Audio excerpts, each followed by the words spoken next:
Hello guys, welcome to my room tour for November 2025. Hello Kitty Orange for autumn season. Ayan, yan ang aking bed. Orange na orange siya.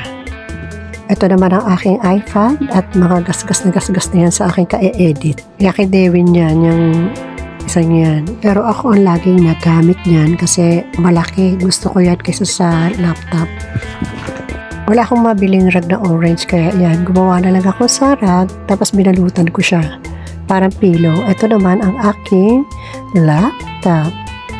At ayan, ang aking mini tocador. Simple lamang po rito, maliit ang aking mga lagayan. Ito nga pala ang aking mga Hello Kitty galing kay friends ko, kay Marivic tsaka kay Chip. Yan, lagayan ko ng cup doon na pang-favorite ko. At doon sa itaas na yun, yung mga Hello Kitty ko at yung mga shoes ko na andyan sa likod ng Hello Kitty na yan. Hindi sayang ang kanyang space, nagamit ko pa rin siya kahit siya may stop toys. Yan, nakikita nyo yan, ang likod niyan, puro shoes. Yan, mahilig kasi ako sa shoes yan, pati yan, may mga shoes yan. Yan, nakatago dyan sa likod niyan. Okay? Aircon ko, ang tagal na nito, mag 17 years na yan. Yung Hello Kitty ko na love shade galing kay Kay. Si Kitty G! Ang aking hadiah. Yung aking closet. Ay, naku, bitin ang damit ko dyan.